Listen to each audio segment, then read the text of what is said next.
عزیز طالب علموں، Maulana Azad national Urdu university کے تعلیمی پروگرام میں آپ کا خیر مقدم ہے۔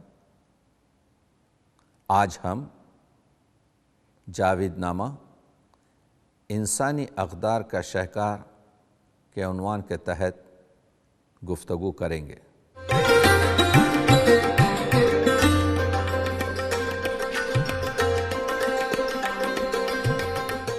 ہم سب جانتے ہیں کہ جاوید نامہ ایک تمثیلی نظم ہے، ایک منظوم ڈرامہ ہے جو علامہ اقبال نے تقریباً 5 سال کے عرصے میں لکھا ہے، یعنی 1927 سے لے کر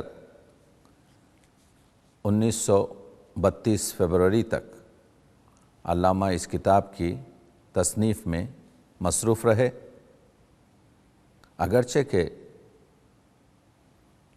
چودھری محمد حسین نے اس کے آغاز کو 1929 بتایا ہے، لیکن سید نذیر نیازی کے بیان کے مطابق جب وہ عابد حسین صاحب کے ساتھ علامہ اقبال سے ملنے گئے تو علامہ نے جو اپنی بیاض سے وہ شعر 1927 کے گرما کے زمانے میں سنائے تھے، وہی بعد میں جاوید نامے کے حصے بنے۔ عزیز طالب علموں، ہم جانتے ہیں کہ علماء ادب نے جاوید نامے کو 5ویں اہم فارسی کتاب قرار دی ہے، یعنی اس کا شمار فردوسی کے شاہ نامے، حافظ کے دیوان، سعدی کے گلستان اور مثنوی معنوی مولانا روم کے ساتھ کیا جاتا ہے۔ یہ بھی عجیب بات ہے کہ علامہ اقبال نے اس کتاب کے شائع ہونے پر اس پر گفتگو کی، اگرچہ کہ اس کے دیباچے پر اور اس کے جو متن ہیں اس پر چودھری محمد حسین نے ایک تفصیلی مضمون بھی لکھا، لیکن علماء ادب اور اقبالیات کے ماہرین کا خیال یہ ہے کہ یہ مضمون علامہ کی نظر سے کم از کم گزرا ہوگا۔ اس جاوید نامے میں 1837 اشعار ہیں اور اس میں 73 اشعار تضمینی ہیں۔ ان اشعار میں بعض اشعار مثنوی کے، بعض اشعار غزل کے اور ترکیب بند اور ترجیح بند کے اشعار شامل ہیں،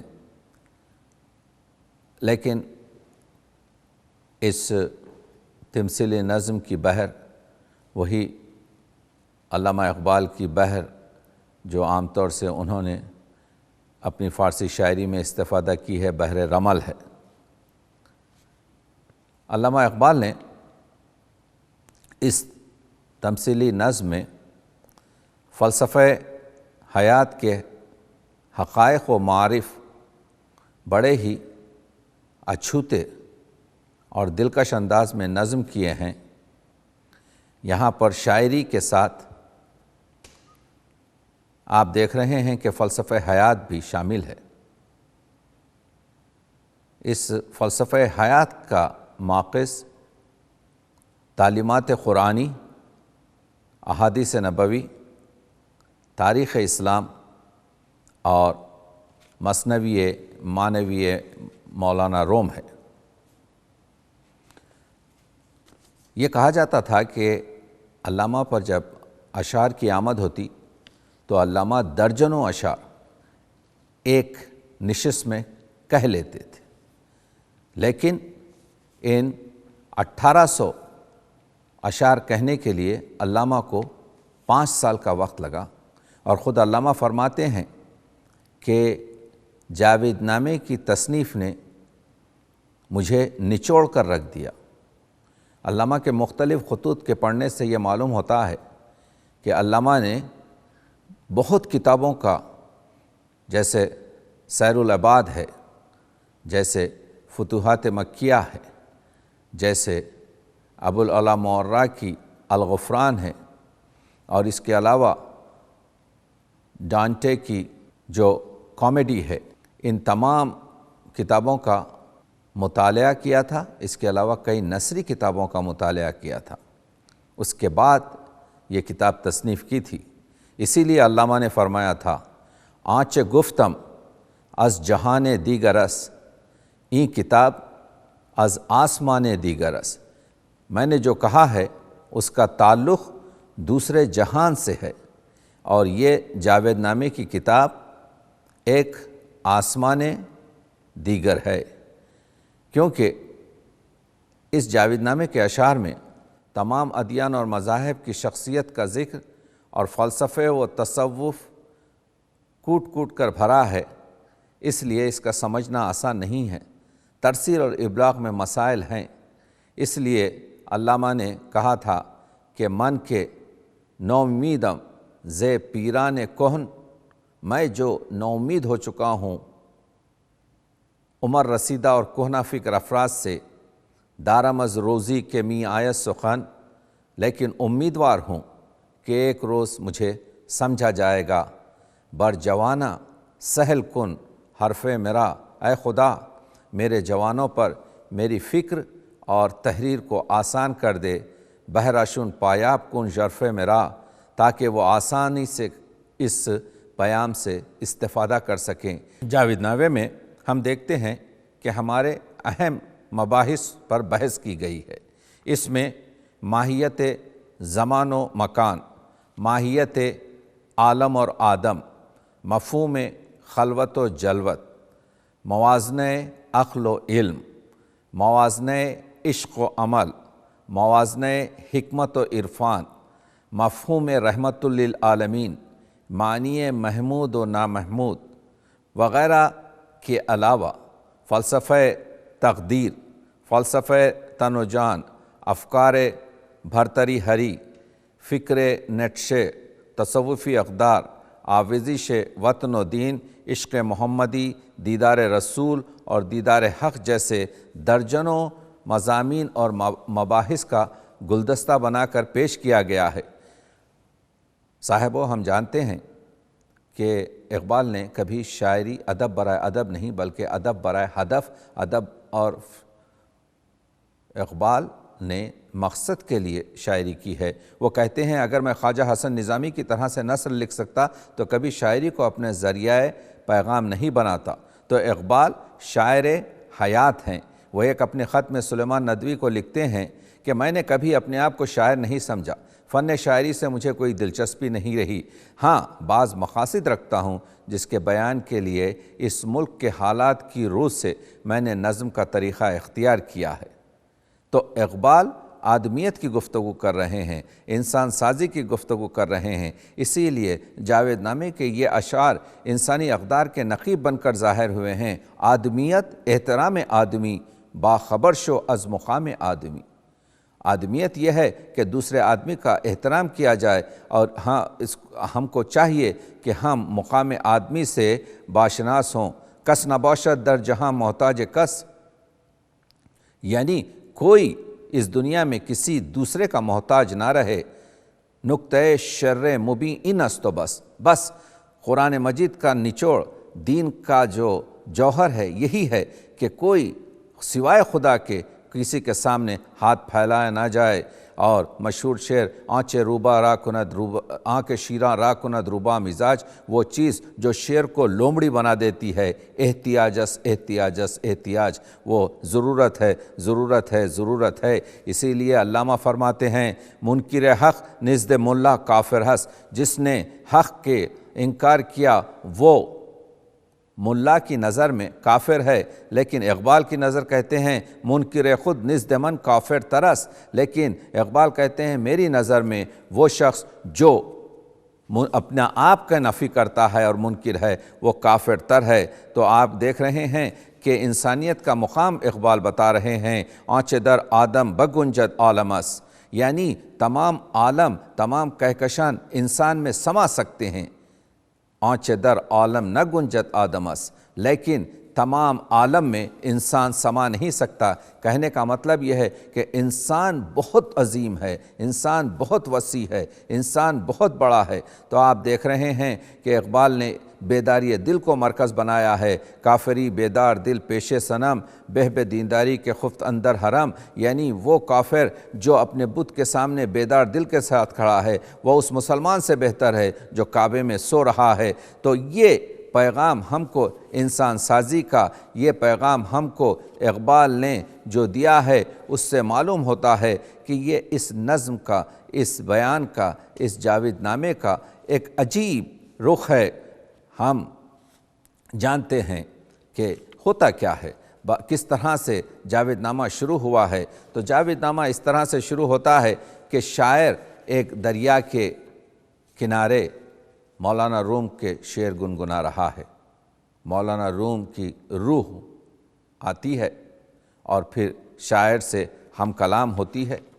اس جاوید نامے میں شاعر نے جو اقبال ہیں اپنا نام زندہ رود رکھا ہے، اور وہاں پر مولانا روم سے گفتگو ہوتی ہے زمان و مکان کے بارے میں کہ زمان اور مکان کو کس طریقے سے فتح کیا جائے۔ اس میں مناجات سے شروع ہوتا ہے جاوید نامہ، اور خطاب با نسل جدید، یعنی خطاب با جاوید یا نسل جدید پر تمام ہوتا ہے۔ اور آپ دیکھتے ہیں کہ مناجات کے بعد تمہید آسمانی، جس میں شاعر یہ بتاتا ہے کہ وہ عشق کی بدولت زمان و مکان پر غالب آ سکتا ہے۔ عشق او بر لا مکان شب خون زد۔ تمہید آسمانی کے بعد تمہید زمینی ہے، جس میں رومی نے اس سوال کا جواب دیا ہے کہ انسان کس طریقے سے زمین و مکان کی قید سے آزاد ہو سکتا ہے، یعنی مشت خاکی معنی پرواز نیست۔ تو آپ دیکھ رہے ہیں اس کے بعد زمان و مکان کی روح نمودار ہوتی ہے، جس کو اقبال نے زرواں کہا ہے، جس کے دو چہرے ہیں، ایک تاریک چہرہ ہے اور ایک روشن چہرہ ہے۔ زمان و مکان کی روح کہتی ہے اگر تم مجھ پر غالب ہونا چاہتے ہو تو میت الہی حاصل کرو، اور یہ میت الہی عشق رسول کی بدولت حاصل ہوگی۔ اس زمان و مکان کی روح کو علامہ نے پھر وہ علامہ کو اور مولانا روم کو عالم بالا کی سیر لے جاتی ہے، اور سب سے پہلے فلک قمر یا چاند پر پہنچتی ہے۔ تو وہاں پر دیکھتے ہیں کہ ایک غار میں سادھو بیٹھا ہوا ہے جس کی گردن پر ایک سانپ لپٹا ہوا ہے، اور وہ مولانا روم کو تو جانتا ہے۔ مولانا روم اس سے بات چیت کرتے ہیں، اس کا نام وشوامتر ہے، جس کو اقبال نے جہان دوست کا خطاب دیا ہے۔ تو وہ سادھو مولانا روم کو تو جانتا ہے لیکن اقبال کو نہیں جانتا، اقبال سے بات کرنا نہیں چاہتا۔ تو مولانا روم کہتے ہیں یہ زندہ رود اقبال ہے۔ تو وہ اس کا اقبال کا پہلے علمی مبلغ جاننا چاہتا ہے، کچھ سوالات ہوتے ہیں، اور اقبال کہتے ہیں کہ اس عارف ہندی نے، اس جہان دوست نے مجھ سے پوچھا، گفت مرگ عقل، عقل کی موت کیا ہے؟ گفتم ترک فکر، میں نے جواب دیا کہ فکر کو چھوڑنا۔ گفت مرگ قلب، دل کی موت کیا ہے؟ گفتم ترک ذکر۔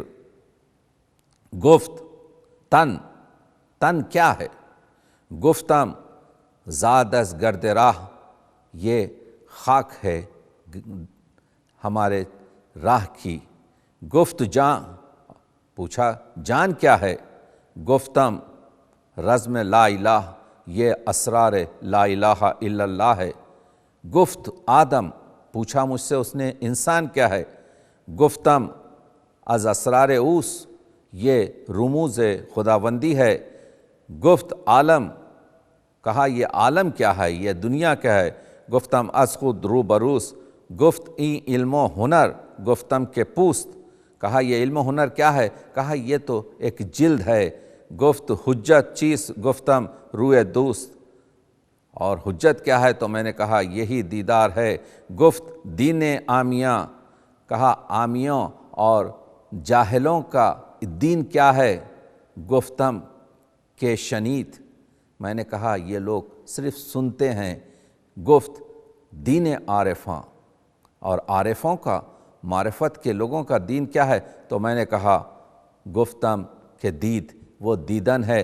تو شنیدن کے بعد دیدن، تو آپ نے دیکھا کہ یہ سوالات کرنے کے بعد وشوامتر علامہ اقبال سے پوچھتا ہے وہ کون سا علم ہے جس میں انسان خدا سے زیادہ جانتا ہے؟ تو فوراً علامہ جواب دیتے ہیں وہ علم موت ہے، کیونکہ موت انسان کو ہوتی ہے، خدا کو نہیں۔ یہ سنتے ہی وہ وہاں سے گفتگو کرتا ہے اور بہت سے نصیحتیں ہوتی ہیں۔ وہاں سے اقبال اس وادی طواسین میں جاتے ہیں جہاں پر ہم دیکھ رہے ہیں کہ گوتم بدھ، حضرت مسیح، حضرت پیغمبر اکرم اور زرتشت کی تعلیمات سے آگاہ ہوتے ہیں۔ اس کے بعد سے رومی اور شاعر مل کر عطارد دوسرے فلک میں جاتے ہیں جہاں پر جمال الدین افغانی سے ملاقات ہوتی ہے، جہاں پر ترکی کے سعید حلیم پاشا سے ملاقات کرتے ہیں۔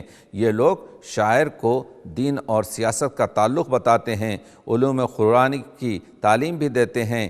وہاں پر جمال الدین افغانی روس کو اسلام کی قبول کرنے کی دعوت بھی دیتے ہیں۔ وہاں سے یہ روح وہاں سے نکل کر فلک زہرہ میں جاتی ہے جہاں ان کی ملاقات اور گفتگو فرعون وغیرہ کی روح سے ہوتی ہے۔ پھر وہاں سے وہ پرواز کر کر فلک مریخ میں پہنچتے ہیں جہاں ایک بدکار عورت جسے شیطان نے بچپن میں اغوا کر کر اس سیارے میں رکھا تھا، وہ شیطان کی مبلغ بن کر کام کر رہی ہے اور عورتوں کو گمراہ کر رہی ہے۔ اس مکالمے میں اقبال نے مغرب اور خاص کر یورپ کی عورتوں کی بے حیائی اور قسم پرسی پر تنقید کی ہے۔ پھر یہاں سے علامہ مولانا روم کے ساتھ فلک مشتری میں ان کی ملاقات غالب سے، اپنے منصور حلاج سے اور قرۃ العین طاہرہ سے ہوتی ہے۔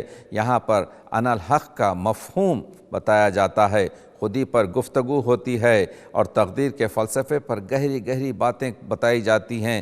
پھر فلک زحل میں ارواح رزیلہ یعنی جعفر از بنگال و صادق از دکن، یہ دیکھیے جعفر جو بنگال میں جس نے سازش کی تھی انگریزوں سے، اور میر صادق نے جو میسور میں سازش کی تھی، ننگ آدم ننگ دین ننگ وطن، یہ لوگ انسانیت کے لیے ننگ ہیں، یہ لوگ انسانیت دین کے لیے ننگ ہیں، یہ لوگ وطن کے لیے ننگ ہیں۔ وہاں پر دیکھتا ہے شاعر، اس کے بعد سے افلاک سیر ختم کر کر شاعر آنسوئے فلک یعنی دوسری طرف جاتا ہے جہاں اس کی ملاقات جرمن کے نیٹشے سے ہوتی ہے۔